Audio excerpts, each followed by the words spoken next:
পাখিদের ওই পাঠশালাতে কোকিল গুরু শেখায় গান।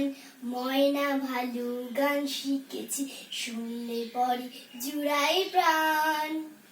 বুলবুলির ওই মিষ্টি গলা, তাই তো সবাই ছুটে আসে চন্দনা বউ। মনে মনে বুলবুলিকে ভালোবাসে, এই কথাটা জেনে ময়না করল দারুণ অভিমান। এই কথাটা জেনে ময়না করল দারুণ অভিমান। আম গাছের ওই মগ ডালেতে আজকে সবার জলসা হবে, ময়নাটি এই গান শোনাবে, সকলে আজ গান শুনবে। নমস্কার। দেখি কেমন